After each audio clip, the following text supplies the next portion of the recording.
folks. As we see a dancing Kevin over there, pointed to the right side this time. It's another episode of. Damn it! I forgot to change the title again. MCP. It's not 420. It's 426. I don't know what I'm doing anymore. I just retire because apparently I don't know what I'm doing. But anyways, I'm Zach McAdoo, your host as always. To my right over there is Kevin Capstick. How you doing today, buddy? Amazing. Absolutely amazing. I was just looking at the rundown, and I think it'll be a good, fun show. Actually, looking at it, I'm excited. I'm excited. Yeah, I mean, we always have to come up with something to make this streams better and whatnot. And I think today is going to be a good one, especially when you consider all we have. So we're gonna bring it up. I know you don't like NASCAR, but I gotta talk about it because my friend is gonna be Do it. mad if I don't talk about it. Ross Chastain wins at Talladega. A guy who I've met a couple times. He's one of the nicest drivers in the garage. He pretty much just lucked into it. Really, just held his line, and he didn't even have to move, and he just ended up getting the win. Um, I'm assuming a young guy, young racer. He's 26. So No, younger-ish. I mean, this first win. I'm assuming of his career. second one. Second. It's good to see. I'm always the underdog story, and I like to see 29. 29. So I don't know how old that is for a racer, I but mean, you see him usually go like 45 or 50. so he's NASCAR, younger. so, yeah. I don't know. I like to see the young and the underdogs come out and win. And that's why, I mean, being a Buffalo sports fan for our life, I mean, being an underdog, it's probably like the first time in our last 2 years we can ever say the Bills weren't an underdog. So it's new territory. But yeah, I always root for the underdogs. It's always what Yeah. I go for. And at Talladega, the saying that I love is if you could start your engine, you could pretty much win the race. And that's what it came down to here. It's because people know. You're such an idiot. You're such an idiot. Is that people. I don't know what his odds were going into the race, but I know not a lot of people were giving him a chance because I told him do not. Told people do not put him in your daily fantasy lineups for Talladega last week, and he proved me wrong because he ended up getting the win.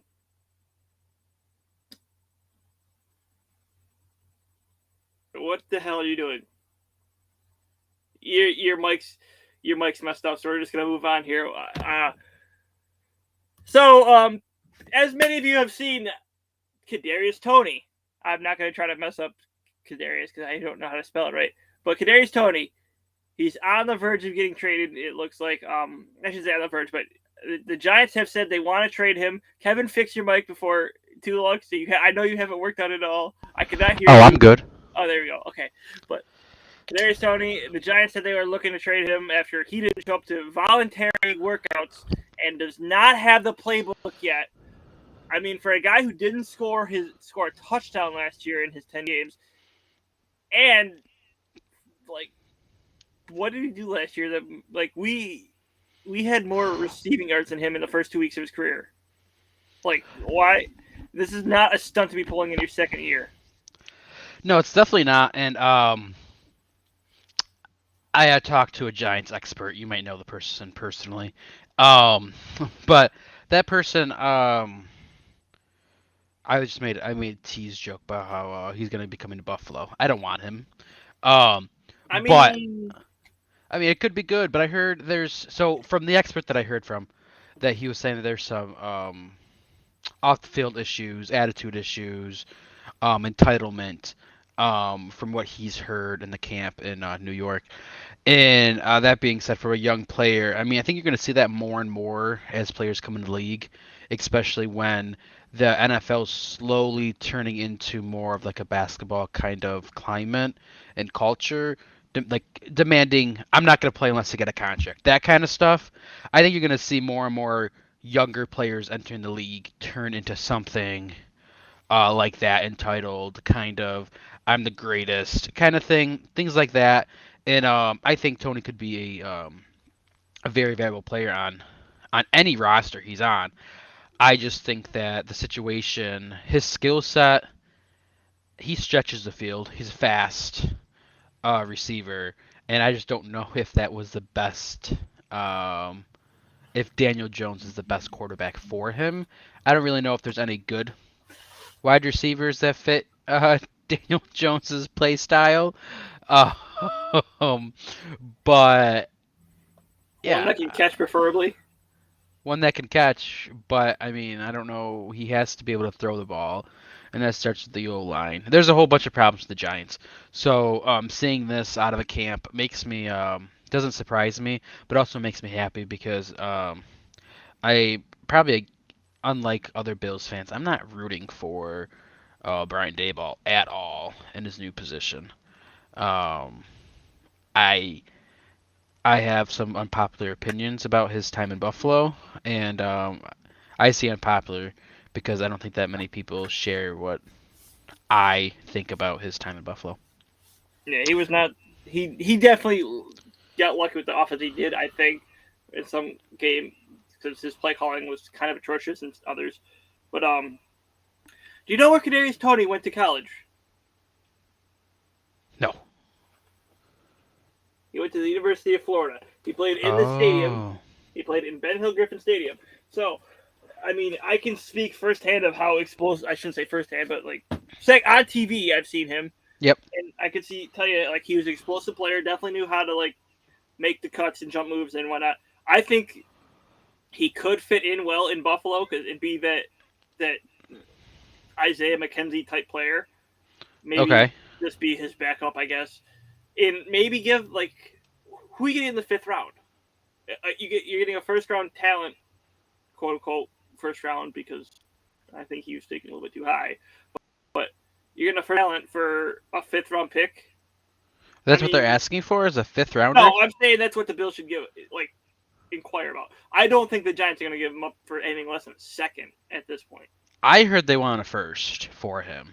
Which is stupid, especially with the way he looked last year. Oh yeah, he didn't look impressive. I mean, the only thing that he has going for the Giants is he's fast and young. In the way the league is turning, a desperate team.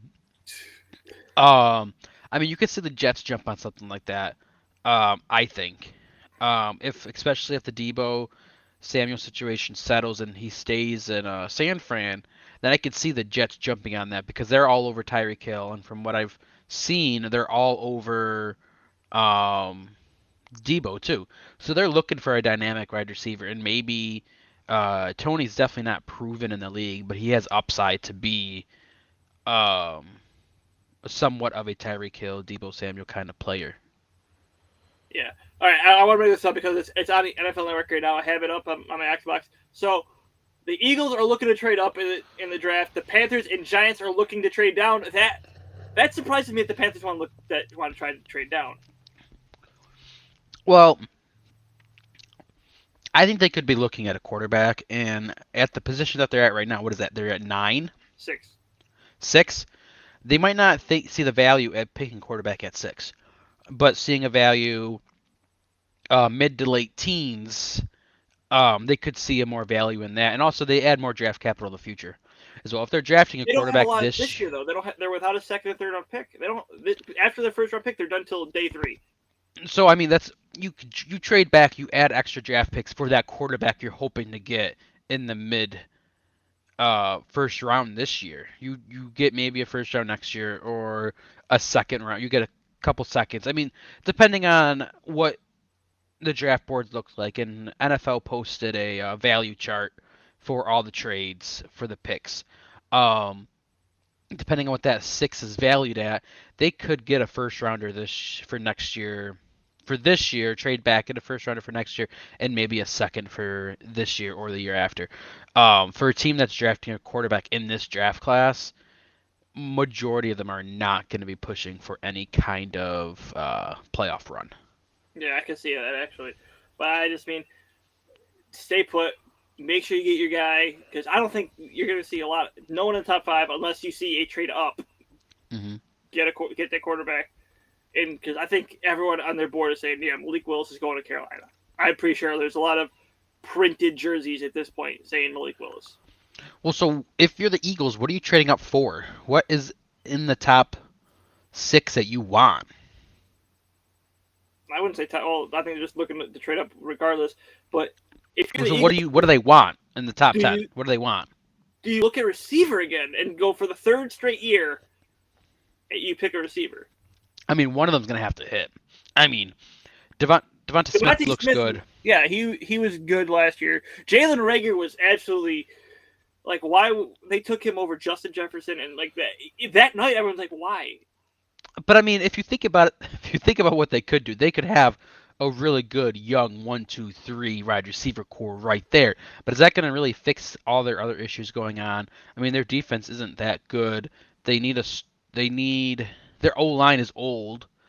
I mean, there's so much other things that they could use instead. They could easily still get a veteran wide receiver that's out there I mean, Jarvis Landry is still a free agent.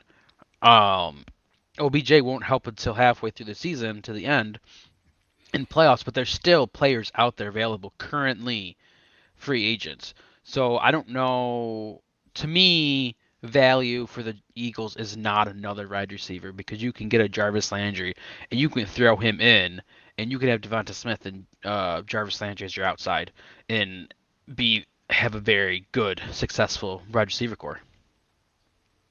Yeah, I mean, to me, I don't see why you want to trade up at this point for the Eagles. I just stay put, use your 2 first-round picks that you have this year, and just work with that. So another question I saw somewhere, I don't know, rumors, but they have to stem from somewhere. Ultimately, people normally just don't make up something random. But I heard that the Eagles were somewhat interested in acquiring Kyler Murray. So if they're not happy with Jalen Hurts, could you see them trading up to possibly get a quarterback? I don't know. I mean, I'm throwing it out there. I like Jalen Hurts personally. I think he has a lot of upsides. I think he could be where the quarterbacks are heading in the NFL. Is you're looking at a more mobile quarterback, and Jalen Hurts is a mobile quarterback. He's more like Lamar. He's more mobile than thrower, pretty much. Yes, well, yeah. So he's more towards like Lamar Jackson side compared to like Josh Allen, Justin Herbert, Patrick Mahomes side. But I mean, that's still what people are looking for in a quarterback in the modern era of the NFL. So, or I don't know. I don't. Could the Eagles be trading up to try to get a quarterback? I don't know. It's a possibility. Yeah, I don't see it. I think they should just roll with Jalen Hurts. I think they should as well, and they could pick a good wide receiver in one of their 2 picks they have. It's not going to be the number 1, but they could definitely pick one of the top receivers in the draft at their spots. Yeah, we'll see. We have 48 hours. Well, a little bit over 48 hours till the draft starts. So who knows? But as for now, it's time for me time. So I'll just bring it in here. Kevin, shut your mouth because it's time to talk about the Yankees.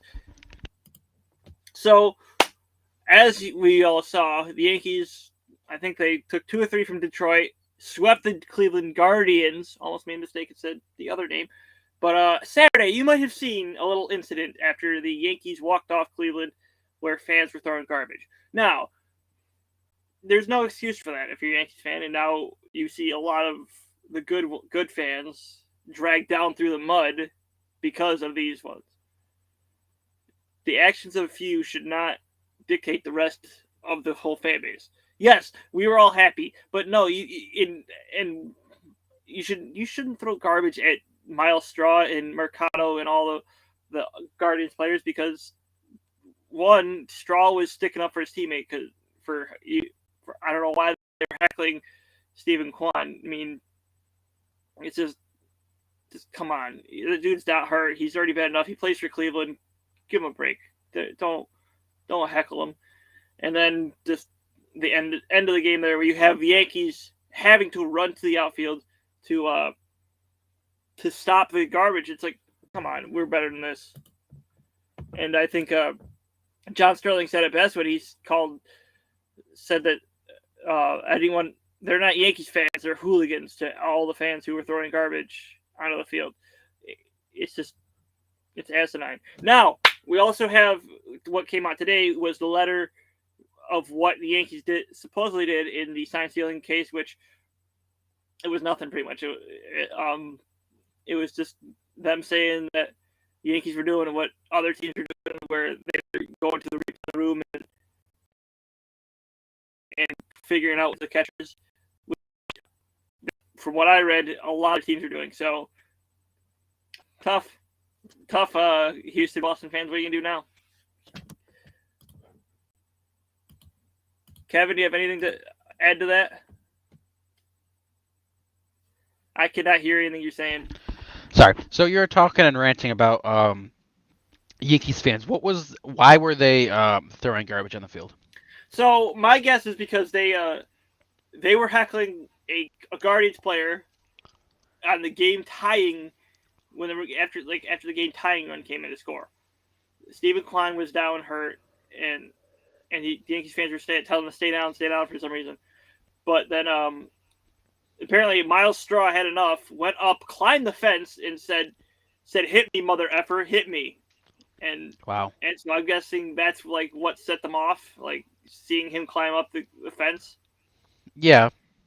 Which either way, it's not. I think Straw should have just not. I understand Straw going to defend his teammate, but probably not the best in that scenario to go up there and do that. No, there's a point. There's a point when it comes to us as being an athlete, you just have to ignore the noise. I mean, you can't. I mean, a lot has changed in the sports world. You can't climb over the glass and start punching people like you could in the '90s, like Rob Ray used to.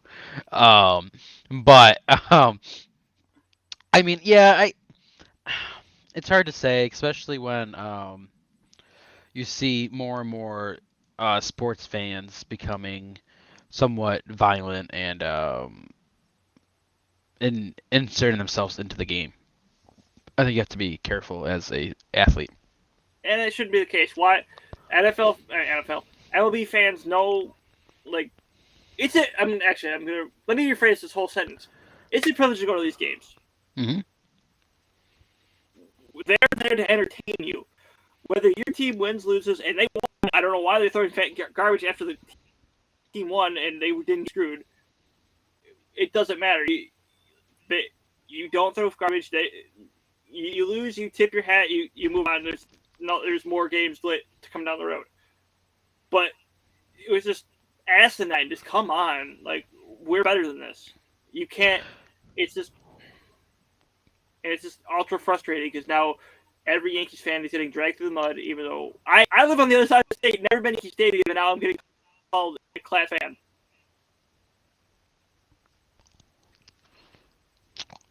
Well, I mean, yeah, I get the situation, and but I mean, the sports will move on, and no one will remember the situation in 3 weeks when this is going on. I just hope the fans that were banned, that were throwing garbage, are banned forward. Their season tickets revoked. They don't get their money back. Like, yeah, you did that. You're an idiot. So there's consequences for actions. So maybe depends on how strict the Yankees office consider this. They hit an ump. They hit an ump with the garbage. Oh, yeah, that's pretty bad. Pretty bad. It's just I don't think a lot of people are going to forget this, unfortunately, but we can only hope. Now, Kevin, it's time. Let's do it. And I know people are starting to hate the mock drafts, but it's what we have to do. We have to give the people what they want. And this time, it's 7 rounds of Buffalo Bills draft. Now, I was talking to a Bills insider, Ryan of the Shout podcast. Go listen to him. He's a good guy. I was asking. Let me pull up the messages so I can have this word for word here. But I asked him this morning what he thought if the Bills, what the chances the Bills would trade down, and he said there's a good chance. They probably don't have 25 players with a first round grade, probably in the 16 to 18 range. If a team wants to trade back into the first round for a QB, asking Buffalo to drop out of round one while picking up additional day 2 assets makes sense. So then I asked him, is there more of a chance of them trading up or back? And he said, we don't know. It depends on what teams are asking for in terms of a trade up. I don't think it'll be as much this year as the QB class is weak, so there won't be many teams offering up money to move up. So I don't know that you'll see a team. I don't think you'll see Buffalo move at all in the first round. I think they'll stay pat going for this year. Yeah. It depends if there's a player that drops, and I understand what he was saying, that the value for trading up isn't as valuable as it has been in the past. So maybe that is an option for the Bills at this time, if it does come along to that. Yeah. I don't know. Maybe you trade out and go to the Jags. Let the Jags take this pick.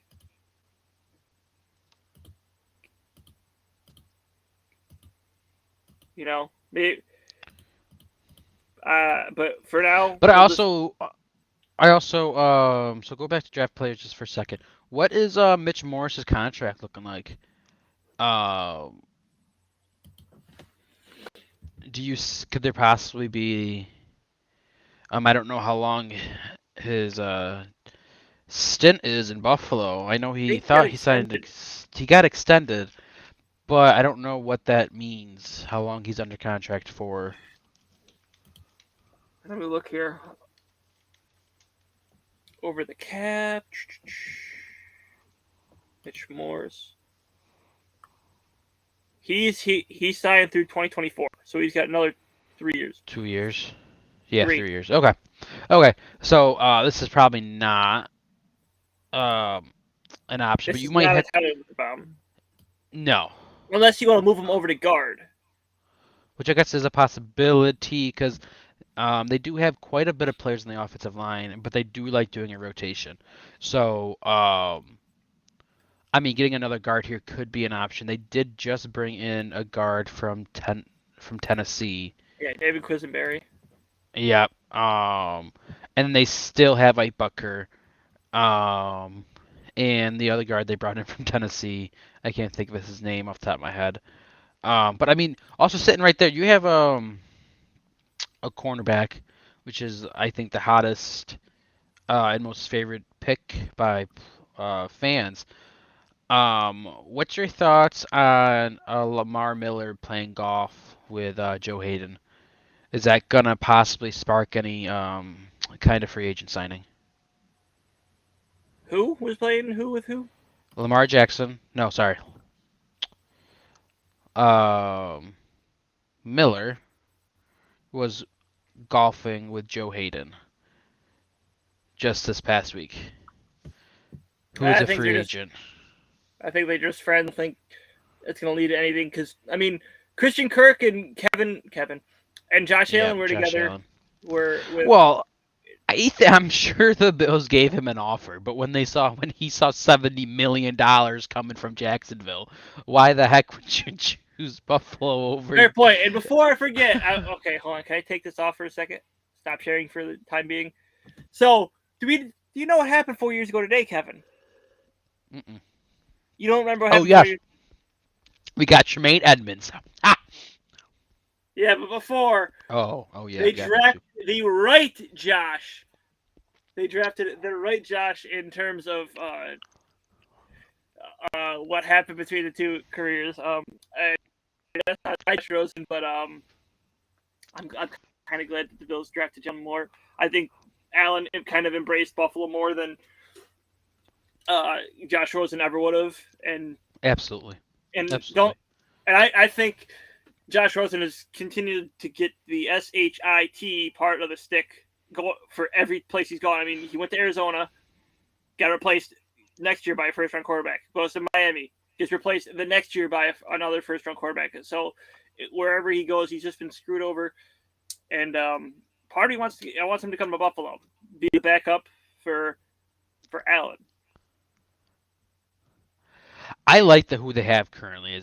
I like Case Keenum as a backup. I think he proved a couple years ago in Minnesota that he could be a starter in this league, and I was disappointed he wasn't able to get a starting position afterwards. Um, but so it makes me happy that we got him as a backup. I mean, it's ultimately not who the backup I wanted. I wanted Fitzpatrick, but I'm content with we have. I think Fitzpatrick's done. So is it George Pickens too here? I like George Pickens. I hate they went to Georgia, but he's climbing up a lot of boards. And also, I'm saying this as a fan and not as someone in the head office and upstairs for the Bills. But going wild on a pick here isn't the worst thing in the world. Like, if Pickens is climbing up the board, he has so much upside.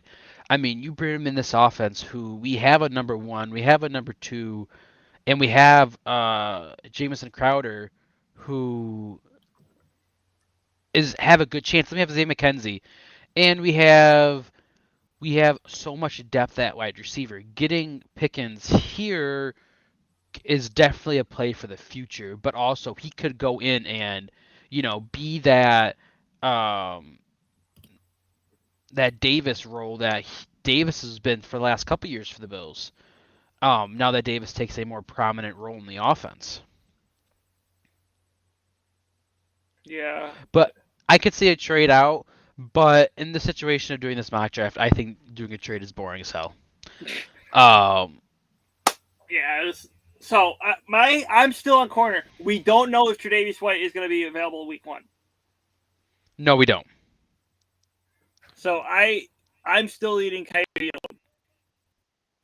I'm biased because of where he went to college, but and I think that's a good option too here. It's spot 25. I mean, if you have a grade for a corner in the first round or even late or early second round, you take the player on the board. I mean, and that's the biggest need I think for this team. I can't believe they have wide receivers a big need. It's not really. They keep saying they don't know if Jamison Crowder is going to be here that long. Jamison Crowder, I think, is going to do a lot more for his team than he did when Beasley first arrived. Yeah. All right. So I think there's not really a wide receiver you want now yet. No. So I guess Heard we'll some. Yeah. Wait on that another round. Also, I mean, some people are huge on linebackers too. Getting a linebacker, I wouldn't mind getting a linebacker in as like a special teamer, and then kind of like a who's the Something? Klein from last year. AJ Klein, yeah, he's gone. AJ Klein, so he's gone, but it could be too early to get a backup linebacker. I could see. My question is, do we go running back here? Get the number one one of the number 1 backs in the draft in Kenneth Walker, since they can't get a receiver they want. Because I don't know if Jalen Tolbert is that guy. No, I don't think so either. And I think the realisticness of that Kenneth Walker is going to be here. I think someone's going to jump on a running back. And I think that a mock draft PFF is grading running backs super low, but I think a team is gonna jump on a running back. Even though it's still somewhat early, but I don't know. I think Buffalo's still pretty high on Singletary. They should be. And I keep telling myself, no, they're not gonna draft running backs. They don't need him. They don't need a running back. I don't think they draft a running back this year. I think they draft a running back next year. Singletary will be going into his fourth year.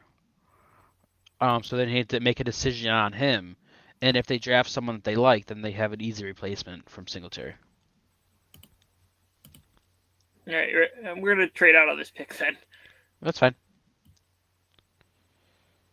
There you go. Give the Giants that spot. We get Barkley. And the next spot, the next pick was Kenneth Walker. That's for the Vikings. I meant Okay. no Falcons. That's a weird. Actually, okay. Now I think Jalen Tolbert, is the right pick now if they really want to go wide receiver. Oh, absolutely, yes.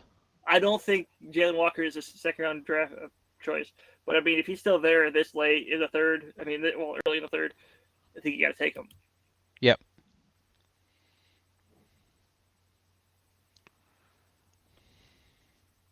All right, remind me we took a corner and now a wide receiver. Corner, never wide receiver. Because I'm gonna forget. Because I've done this a couple of times and I forgot. I mean, you can always stack up another corner. Yeah. And then we have that. I mean, we have a linebacker there. We have a corner. There's a safety. I could see a safety being picked this year. Too. A guard.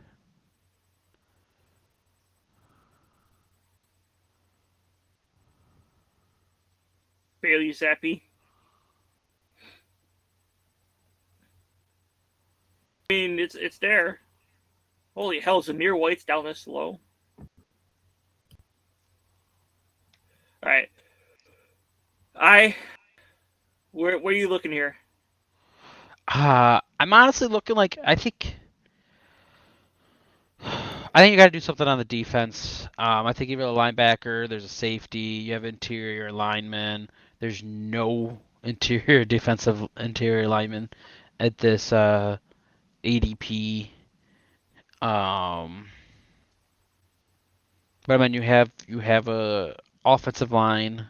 I mean, these mid rounders for the Bills last couple years have been really good. And I think the Bills have done really good at drafting these middle round players. So I think whatever the office does, I think is going to be a good pick, and I'll trust on these players being key special teamers and really good fill-in backups, whatever they decide. But that being said, we have so many picks right now. 1, 2, 3, Yeah, we're gonna add more. 6, 7, 8. There's 8 picks. And there's still gonna be more. Holy shit. Having too much fun with this stupid stuff. And someone took the safety I wanted. Great. Someone took the card I wanted. Son of a bitch. Oh, they traded up for the card. I mean, you have Marquise Hayes there at guard. Where do you see that? Oh, Right in front of your face. The rankings are in the ADPs in there. I think they go edge rusher. Interior. Could be. I could see that. Working a lot more with County. I could see that. Again, I don't know what they're gonna do, but what do you want here? let's do a tackle. Let's do the tackle. Okay. I don't think getting offensive linemen is a horrible idea at all.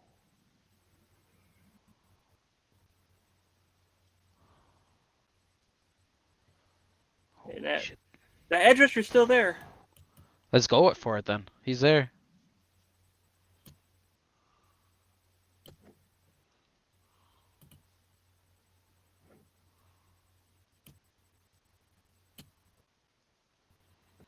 Is Tutu in this draft? Koito? No, he's probably done. I don't think he went back to college. Yeah, now. Interior defensive. Yep. Yeah, it's a need here. It's the right rank. Matthew Butler. What is he though? Is he interior defensive. We want a big boy though. We want a run 97. stopper. It's a 3 tech.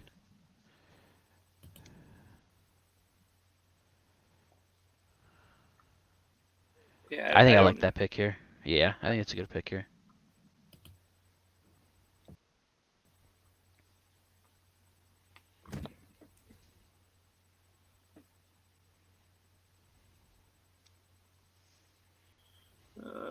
Is it up? No, we're not up yet. 168. I mean, you take a safety. I mean, you take a corner again. I like the idea of a corner.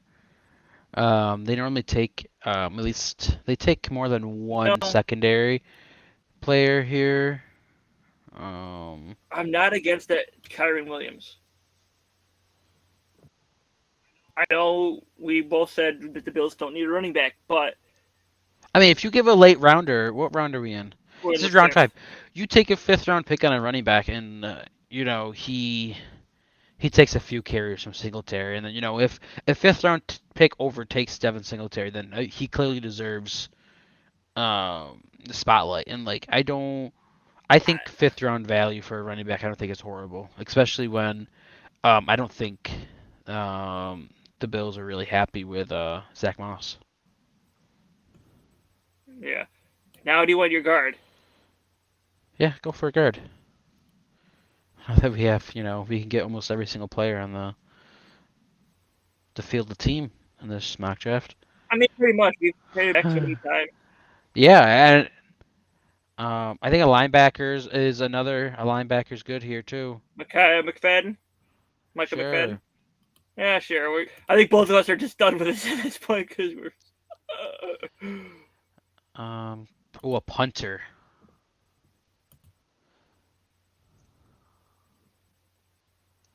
Or do you want your safety? I do want a safety because Micah Hyde and Jordan Damn Poyer. it! No, Kevin, I have to. He's there. I am drafting him. Okay, draft him. I don't know who it is. Oh, Zachary Thomas. Sure. I mean, how can I not? I don't know. Like, I gotta find out where he's getting drafted and get a jersey of his. Damn it. Why? What's up with Zachary Thomas? Kevin, come on. Oh, do you have him in your Niners team? No. Oh. Kevin, what's my middle name? Safety. Oh, Thomas, I didn't know that. I don't know your fucking middle name, guy. I'm sorry. Oh, moron, come on. Oh. Do you know my middle name? My letter is right here. You can see my letter right there. Oh my god. I don't know. I don't pay attention to that kind of stuff. Are you kidding me? This guy's 23.2 years old. You probably got redshirted. I do like a safety, especially just because Micah and Jordan Poyer, they're getting up there in age. So I'm leaning towards Leon over the other guy. And I do like Matt guys, but look at this: lowest grades all from 19 to his highest all this year. So that means he is pretty better. That's true. So I mean, it's and also look at the teams he also had problems. You have Ole Miss, Alabama, and I don't know what the third team was, but I mean those are good teams. So especially being if you're a rookie and you're playing those teams, you're gonna struggle. Even if you're a 4-star recruit, you're gonna struggle against Clemson. So, but the flip side of that coin, you're gonna be playing a lot better players in this league. True, but if that's his rookie year, which was we're assuming his freshman year. I think it'd be a sophomore, probably his first year starting, but.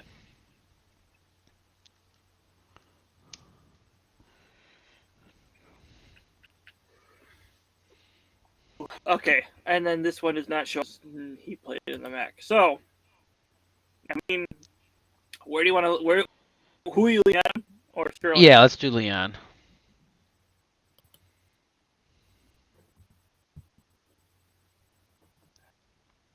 Technically, at every position. Hmm. He drafted a running back. Makes sense.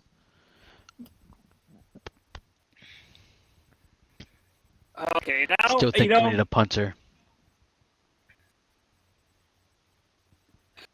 Okay, The Bills, they're gonna get a punter. You know that, right? They're drafting a punter.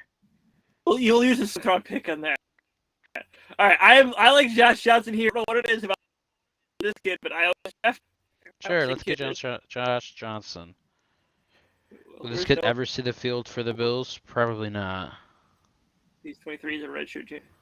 Does anyone back here? But I think after Kyron Johnson or whatever his name was, you're not gonna see the field for Buffalo game. So let's get a punter.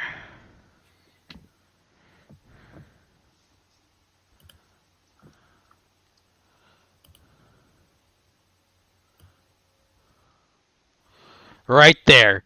Ryan Stonehouse. That's my guy. Why about Gabe Brickett or Trenton Sure, Gill or Blake Hayes or Jordan Stout?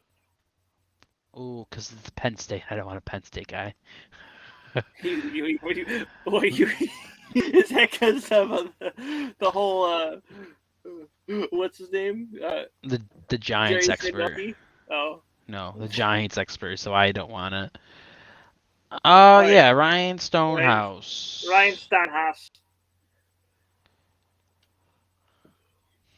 We have one more pick, and I think it needs to be the highest graded QB in the entire draft. They don't need a QB. Oh, now. Now it wants us to take a punter. Well, we got our guy though. We got our guy. So we got our punter. You know something? Forget it. Punter. What does it matter? I mean, I could see a tight end though. A tight end is very too. possible in this draft. I don't know if they're gonna pick it in, one of the last picks in the entire draft. Is this the last Did we pick? draft the one? Yeah. No. Yes, we did. Yes. We took Wow, we have the linebacker. last pick. This is Mr. I don't like how to go. Why is that forfeited?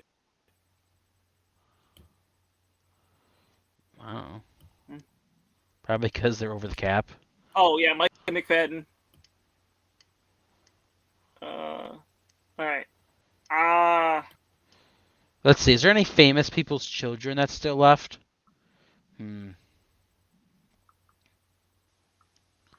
Cameron Dicker, the kicker.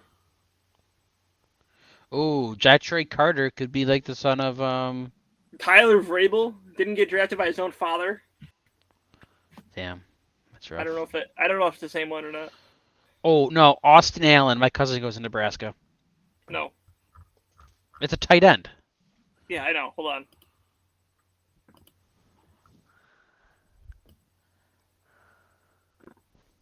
Okay. That's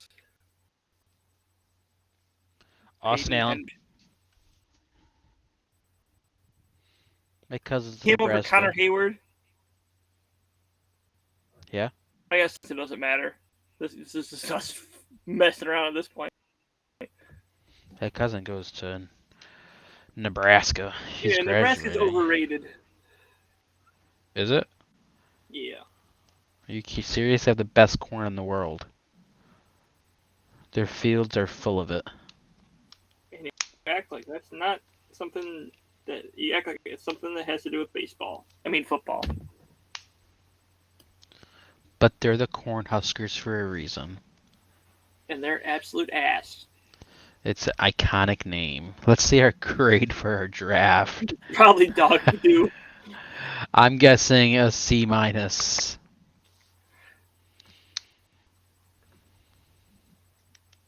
God, your internet's ass. How about you shut your mouth?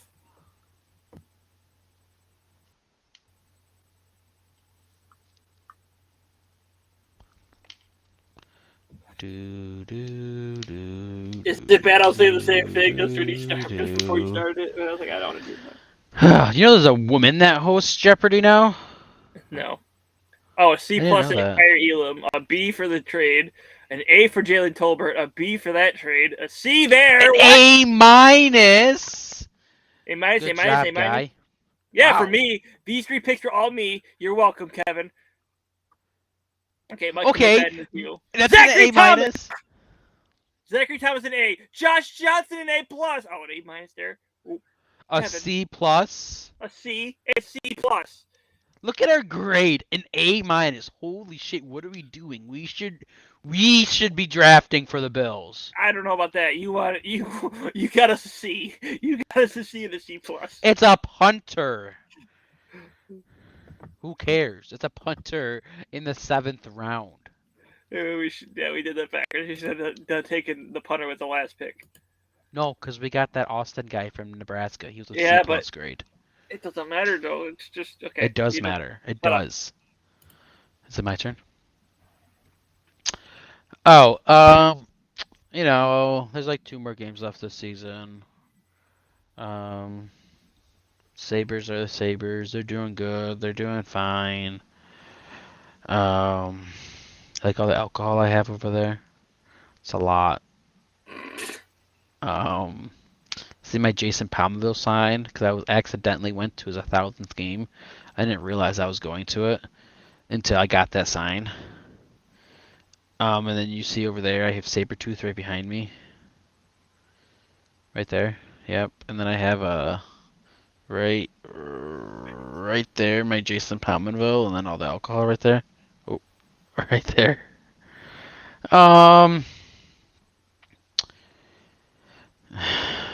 And also I got Squirt, but exploded, so it was from the alcohol that I got to. Stick to And the it's script. really old. Stick to the script. Oh, sorry, I got distracted. I don't fucking know. Their last 2 weeks of the Sabres kind of been pointless. I mean, they're playing really good hockey. They're fun to watch. It's sad the season's ending. Just because the team is having so much fun playing. And that's the one thing that's gonna hurt the most for the players, and I think that's what's gonna keep them around and working out in the summertime in Buffalo is because what they did this year as a team was not expected by anyone but those 20 to 30 men in that locker room. Only they knew what they were gonna do. So I think they're gonna stay in Buffalo. They're gonna work out. You're gonna have training camp, and they're all gonna be very good and happy to come around. I think you're gonna see a little bit of changes. I think Anders Bjork probably isn't gonna be coming back. Cody Eakin has been a scratch. He's probably not gonna be coming back, which is kind of sad because he has one of the best face-off percentages in the league. He's at least 15, and that's really good for. That's just really good in general. Um, um, you're gonna see Craig Anderson's last game in Buffalo, which good for him. Congratulations, playing in his 40s. I'm hoping I like Dustin Tokarski. I like him a lot. His story is good. But I'm hoping for the Sabres' sake that he's gonna be playing his last game in Buffalo this year. Just because we need more consistent goaltending and maybe Dustin can go down to Rochester and be a good farm goalie and bring up when there's an injury or if there's an injury. I mean, there's that. The Sabres overall. You want to celebrate a certain team not making the playoffs? They haven't not made the playoffs yet. They have a game tonight, and it's very, very important. The game tonight. I thought they're already eliminated. No. So if Dallas beats Vegas tonight, it almost eliminates Vegas from the playoffs if they win in regulation. Dallas doesn't play Vegas. I meant yes, they play tonight. I'm watching the game at 8:30. Kevin, it was I think it was someone had it on there that said that the Dallas plays Arizona and another. No, it's right there. Team towards the bottom. Right there, Vegas and Stars, right there. Who posted I'm watching the game. I'm watching the game Dallas tonight. because it's important. If Dallas wins in regulation, it almost statistically eliminates them from the playoffs. But you also have to watch Nashville. Nashville's facing some harder opponents coming down, and from what I've heard, we might have been worried about the wrong team. Like tonight, Nashville faces the Flames. Flames are a really good team. And then they face Nashville faces Colorado, also a really good team. And then you have Nashville playing the Coyotes. Okay, Coyotes aren't good. Um, but if somehow the Predators lose out and Vegas wins out, you could see Vegas squeaking in the playoffs. And also same thing if and Stars lose out and Vegas wins out, they have the tiebreaker over um they have the tiebreaker over the Stars, so they could squeak in the playoffs that way. So there's a couple different scenarios for them to get in, but it's a they're outside looking in right now, and they have to overcome a lot. And that loss for them the other night in a shootout was devastating for the team. I almost felt bad. I said, they scored. I don't even know who they lost to. Who was it? It wasn't a good team. They lost to the Sharks. They had a 2-goal lead with 2 minutes left in the game, and that's funny. I just got a text message from Andrew saying that they get eliminated if they win tonight. If Dallas wins. So they had a 2-goal lead with 2 minutes left in the game. San Jose somehow tied it and got the tying goal while Jack Eichel was on the ice, covering the points, which is just very music to my ears. And then Jack Eichel missed in the shootout with a chance to win it, and he didn't. So again, just amazing. Um, but you see it there. Vegas has a small chance of getting in. Um, and my team that I was always looking at for them getting in the last several weeks of our podcast has been the Stars. But I guess it's more likely for the Nashville Predators, who has a 4-point window over the Golden Knights with the same amount of games played. Stars have 3, but if the Stars win tonight, they'll have a 5. For 5, depending if they go to overtime or not. Yeah, but if they win in regulation, they have a 5-point lead over them, and Dallas would have secured a playoff spot. And if Nashville wins as well, then they both secure a playoff spot. And the only thing that would be changing is seeding in the playoffs because everyone would have clinched a spot tonight. If Nashville beats the Flames and if the Stars beat the Knights. And that game's at 8:30 tonight. I'm watching on ESPN. ESPN Plus. So, ESPN Plus, yes, that's a plug. Sponsors. But yeah, that's. Now it's time. We probably should have done this after the Sabres, but I want to save this for the last because this is his last. This is his last week. Yeah.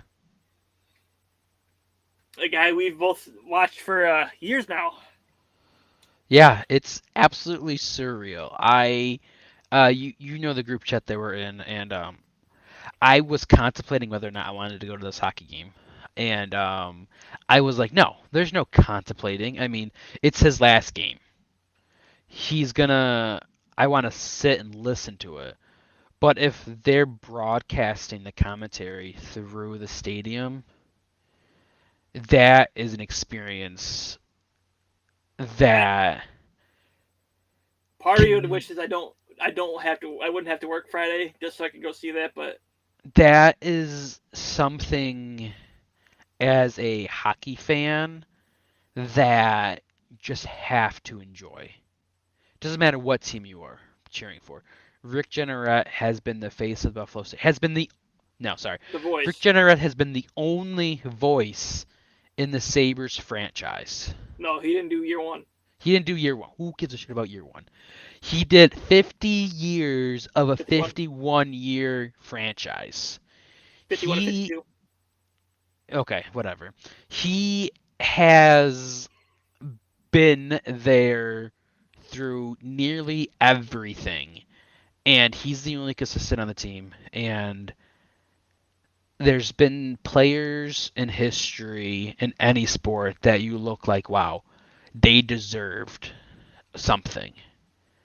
And in my knowledge of sports, I don't think there is a single person as a Buffalo sports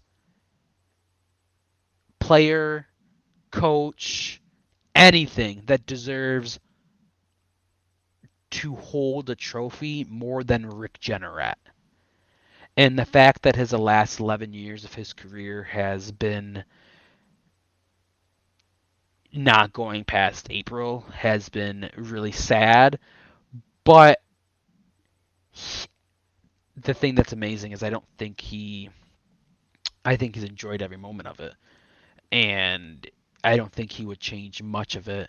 And I thought it was really funny. He was commentating the other night with his two sons, and they were going back. His two sons joined him in a commentary the night. I don't know what night it was. But they were talking about, and they're like, yeah, we didn't really travel with you that much. The only time that we traveled was to the finals in Dallas. And he was like, oh yeah, the foot in the crease, and then the foot's still in the crease to this day. And as a Sabres fan, as a Buffalo fan, I don't even think I was probably a few days old when that happened. It happened in '99. I was probably a few days old, a couple weeks old. And so I'm sitting here at 22, turned 23, and the fact that that man hasn't even sniffed anything close to that moment as the voice of the Buffalo Sabres is extremely, extremely sad. But I understand what we're supposed to be doing, and it's supposed to be RJ's best moments. Um, and oh man, I don't know about best. Oh, this is hard. So I definitely like Mayday. Mayday is amazing. We are not worthy. Top shelf Mama hides a cookie. That's a good one. Top shelf Mama hides the cookies. That's great. And I would have to say, population in Palmville. Palmville is probably one of my more favorite players in Sabres history. So population in Palmville, and he's just so good on the mic. I don't even know. It's so hard. What's your favorite call? Well, I was gonna say Mayday because it was so good that NHL used it in their NHL 100 commercials a couple years ago. Like, so how can you say it's not that? I mean, it's so good that the league used it. Yeah. Like, And you don't ever see the NHL or NFL recognize Buffalo. So the fact that the NHL was showing something like that it means not unless something. they don't recognize us until they can find a way to use us. Yes, that's true. That's true. Like Yeah. it's usually Chicago, New York, LA, like those the bigger cities. We're just stuck to be Yeah. too small to do anything really. Yeah, and that's just what it is. Also, Sick Mitts by Jack Eichel. I mean, I hate the guy, but man, he just comes up with it. Jack Eichel did this nasty, nasty move around this guy, and he shot and scored. And by the time Jack Eichel is going to the bench and giving fist bumps to all the players, R- RJ is Sick Mitts by Jack Eichels hitting theaters in March of 2020, something like that. Like, how do you even how does someone come up with something like that off the top of your head? Just the creativity and the passion behind it is just something that can't be matched by anybody. Yeah, it's something that like when NBC had their coverage for 1 year, after Doc Emmerich left. It didn't feel right, and I No. know it's not going to feel right going forward. No, it's not. And I feel bad for the team afterwards. I can't even think of who it is. Oh man, I should know who it is. But the other commentator who's replacing, or presumably replacing Rick Jenner next year, he's good. And my grandma said it best that when you replace someone who's been doing it for basically the whole entire franchise's career, I mean, it's not going to be as good. It doesn't matter who it is. Doesn't matter who it is.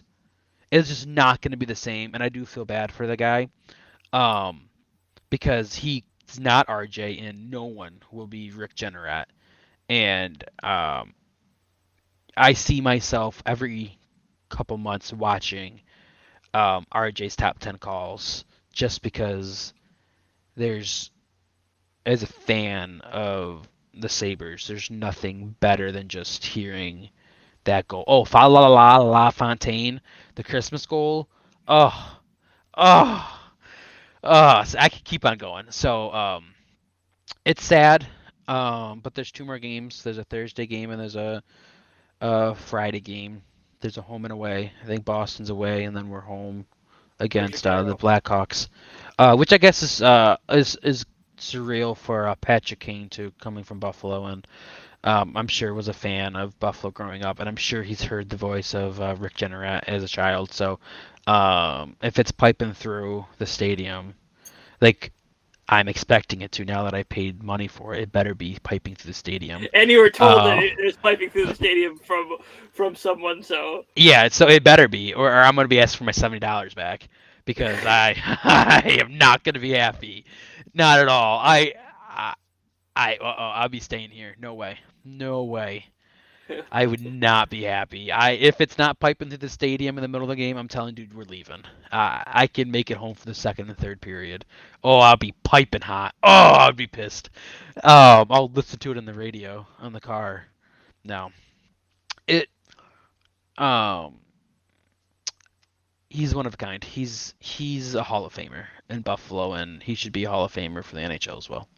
But I don't know what the qualifications are for the NHL Hall of Fame. But regardless, that's Rick Jenner. Unfortunately, that's 2 Hall of Fames one of 2 Hall of Fames I really don't know about is the NHL and NBA. I know the NHL is in Toronto. The NHL Hall of Fame's in Toronto, but I don't know the voting process and stuff like that.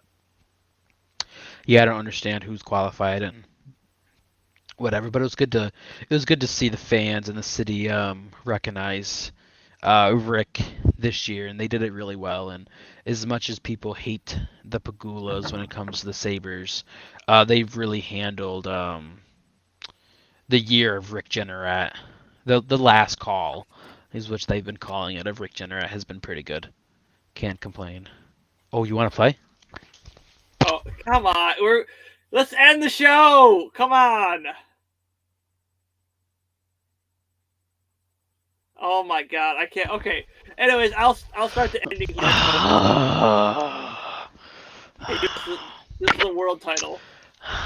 Is this upside down? Upside down, you moron. This belt looks so much better, though. Yeah, yours is also not made of plastic like mine. Oh yeah, this is real.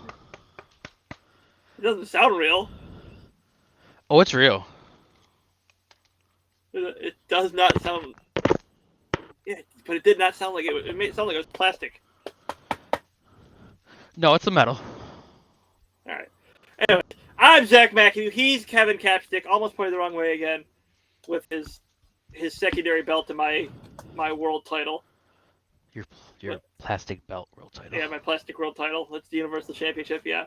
But anyways, good night, folks. Hope you enjoy. Don't forget to watch Rick Jenner almost Saturday, Friday night, 7:00. Thank you, Rick. Goodbye.